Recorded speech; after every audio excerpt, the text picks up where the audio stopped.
Shalom. Shalom Yasharallah. First and foremost, I want to say all praises, honor, and glory to Yahweh Bahashem, Yahweh Shai Bahashem, Racha HaKodash. Double honors to the apostles and elders of the house of David. Salutations to you brothers throughout the four corners of the earth, teaching the truth and righteousness and sincerity.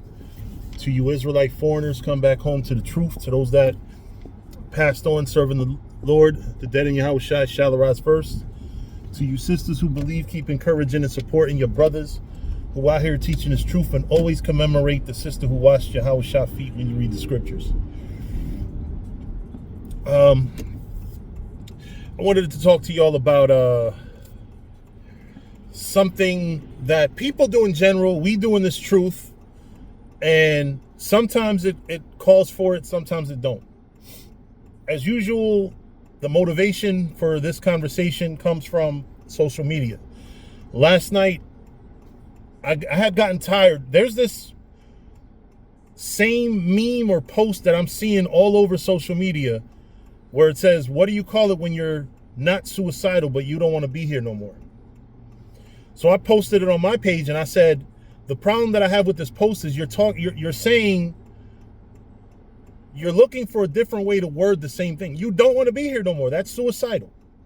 Look it up in the dictionary if you think I'm wrong, you know. So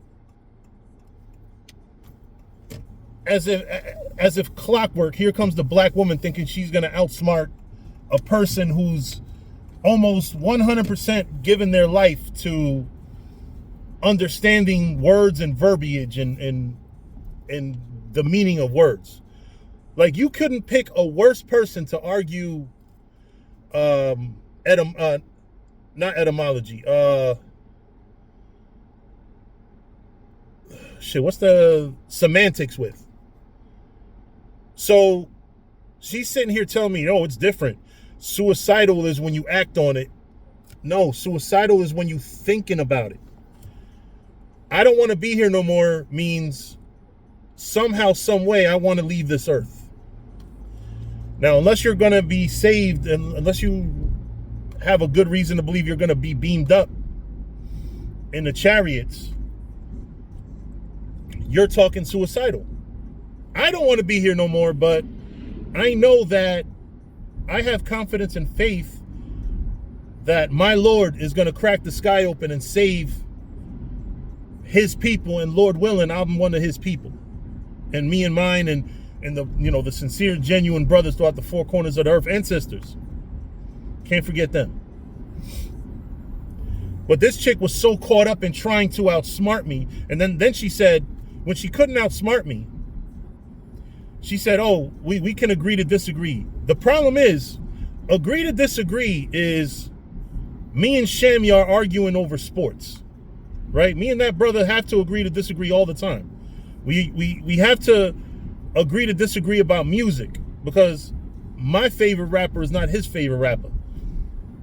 So I'm gonna sit here and yell out Future's the greatest rapper all day, and he's gonna, and I honestly forgot who his favorite is, but he's gonna advocate for his rapper. That's an opinion. We can agree to disagree there.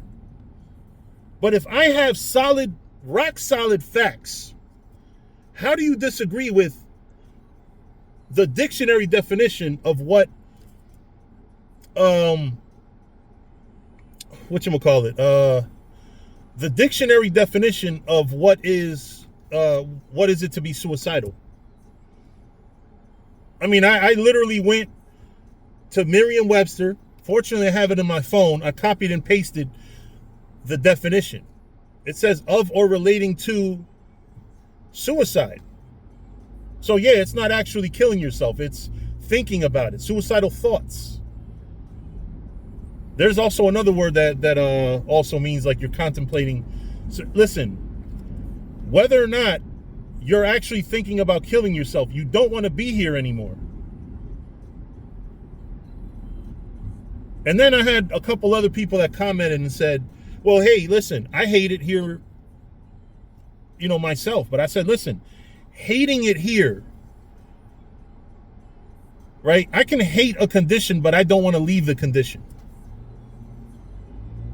I can hate something and not want to leave it. I just hate to the extent where, hey, listen, something's got to give, something's got to change. I don't want to be here no more. If that doesn't sound like textbook, I'm suicidal, I want to, unalive myself. I forgot that certain words are taboos on social media, on YouTube, but the bottom line is let me get to the point that I want to make, right?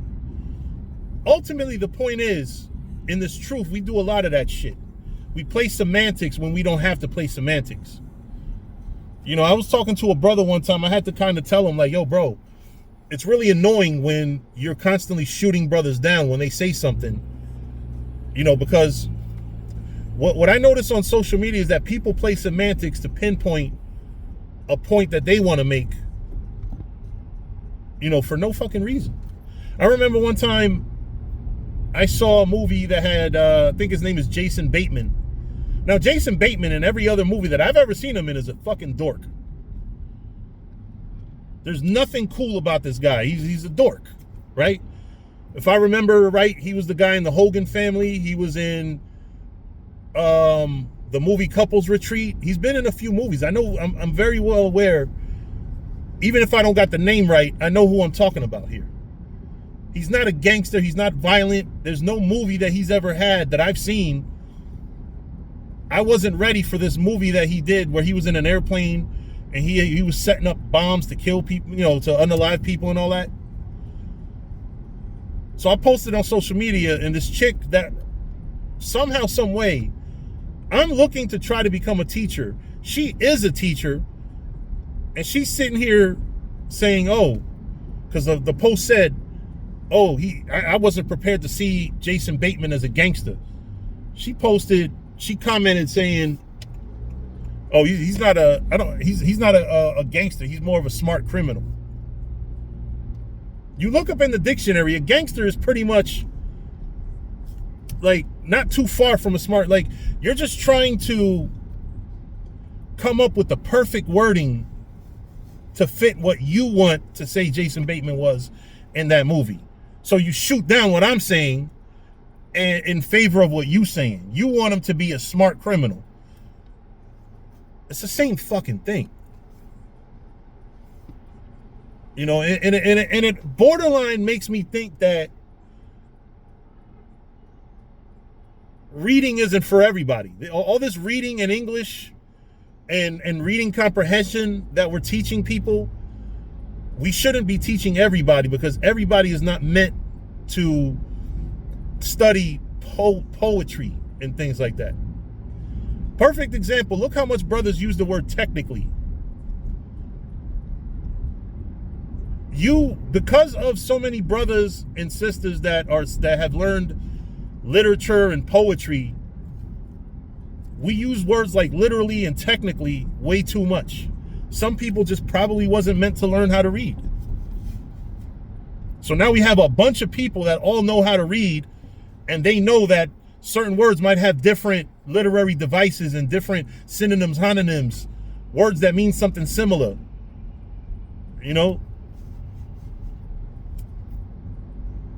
So everybody thinks that they're a fucking genius when they're not. Everybody does not use, but the problem is a lot of people are half informed. You think you're intelligent because you have a vocabulary and you sound like you know what you're saying, but in reality, no. This chick that said, oh, he's a smart criminal. I don't see him as a gangster. Look up the dictionary for criminal and gangster. It's not really that different. It's not far off. A gangster, I think, if I recall, because I looked it up that day. Oh, shit. Anyway, I gotta go. Shalom.